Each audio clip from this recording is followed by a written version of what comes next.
원사님이 기도할 때는 하늘 소리가 잘 나요. 목사가 설교하면 별로 의미 없어요. 그럼 살면서 이런저런 어려움을 만나기도 하고 때로는 문제에 직면하기도 합니다. 근데 그때마다 어떻게 여러분 그 문제를 해결하고자 하십니까? 어려움을 극복하려고 방법을 찾고 길을 모색하는지 궁금합니다. 대개는 내 안에서 그 문제의 원인 또 해답을 보기보다는 바깥을 먼저 살핍니다. 그리고 또 주님 안에서 라기보다는 말씀 안에서라기보다는 세상에서 우리가 그 문제를 어떻게 빨리 해답을 찾을 수 있을까 궁리하죠.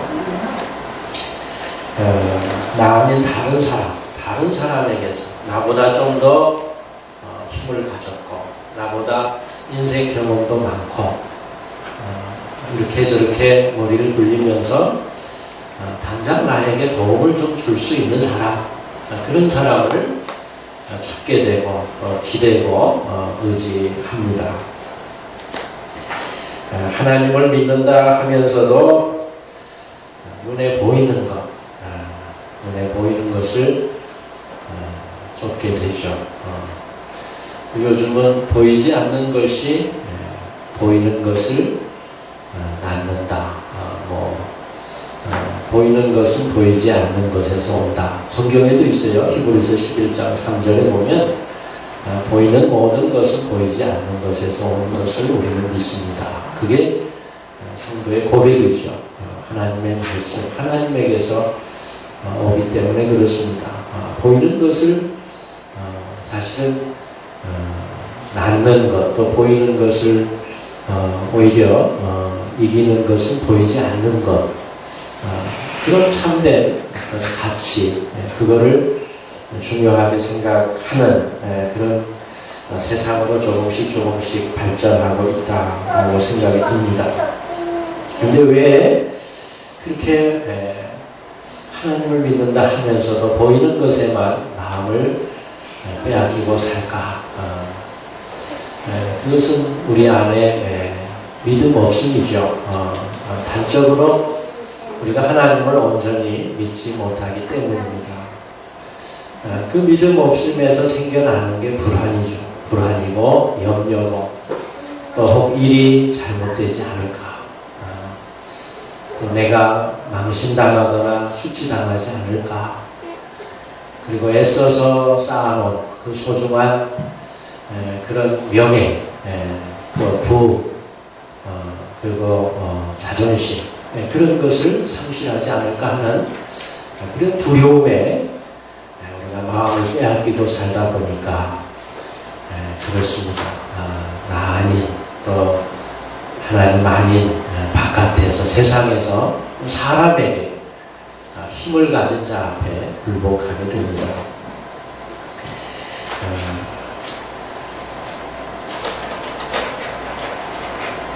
우리는 그 불안함, 염려, 두려움, 그걸 바라볼 힘이 없어요. 그 힘을 좀 가져야 됩니다. 내가 가만히 바라볼 수 있는 힘.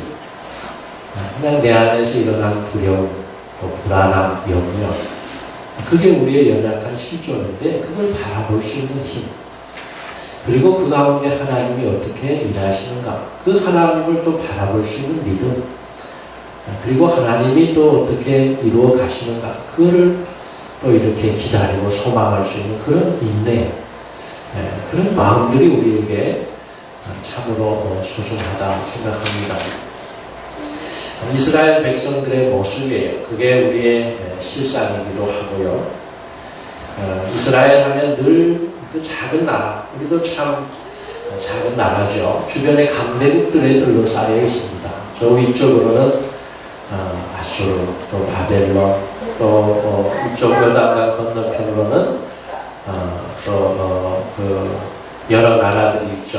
암몬 이런 나라들을 비롯해서, 그리고 또 저 아래쪽에는 애국, 이집트 이런 나라들이 둘러싸고 있습니다.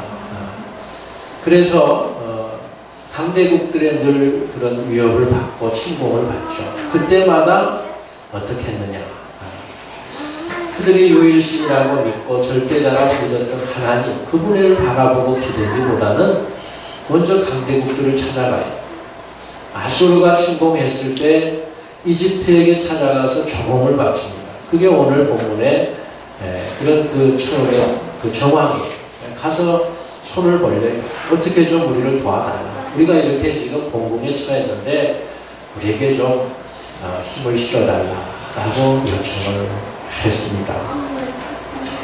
그런 점을 우리 하나님께서 안타깝게 보시죠. 그런 우리를 우리 주님께서 늘 안타깝게 바라보십니다. 내가 있는데, 내가 내 곁에 있는데, 내가 도와줄 수 있는데, 나한테 구하면 내가 얼마든지 다 해결해 주는데 왜 나를 바라보고 나에게 기대지 못하는가, 그리고 그렇게 보이는 것을 쫓는가 하는 그런 안타까운 마음입니다. 여기 이사야서 30장 1절 2절 보면 너희가 나에게 물어보지도 아니하고 이를 꾸몄다. 내 뜻도 알아보지도 아니하고 동맹을 맺어서 죄 위에 죄를 더하는구나. 하나님께 물어보지 않고, 하나님께 당신의 뜻이 어디에 있습니까? 찾지 않고, 그리고 하나님의 음성을 귀 기울여 들으려 하지 않고, 그냥 내가 듣고 싶은 것, 내가 보고 싶은 것, 그리고 내 마음에 거북한 것은 고개를 돌려서 아예 처음부터 관심을 갖지 않는 그런 이스라엘 백성들, 그런 어리석은 우리의 모습을 오늘 주님께서 보고 안타까워하신다 하는 겁니다.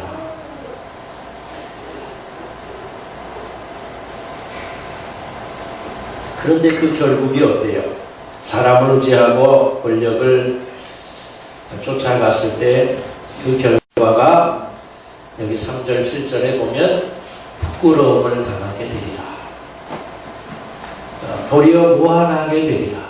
도움을 얻을 줄 알았는데 수치와 모욕으로 돌아오게 되리라. 그들은 너에게 실상 아무런 도움을 주지 못했다라고 말씀하고 있습니다.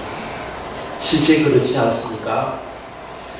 믿었던 사람에게 오히려 배신을 당하고 상처를 입습니다. 의지했던 권력에 내가 시녀 노릇을 하게 됩니다. 지극히 당연한 결과. 왜냐하면 그런 선택은 처음부터 바른 길이 아니기 때문입니다. 오늘 여기 12절 말씀처럼 굽고 어긋난 길이라 그랬습니다. 올곧고 바른 길이 있습니다. 그런데 우리가 걷지 말아야 될 길이 굽고 어두운 길이에요. 그런데 그 길을 어리석게도 쫓아가고 있습니다. 여러분, 사람을 의지하고 사람을 의존하고 또 지배하고 착취하고 지배받고 종속되고 그런 관계, 모든 인간 관계에서 결코 바람직하지 않습니다. 우리 사람은 동등한, 평등한 인격체예요.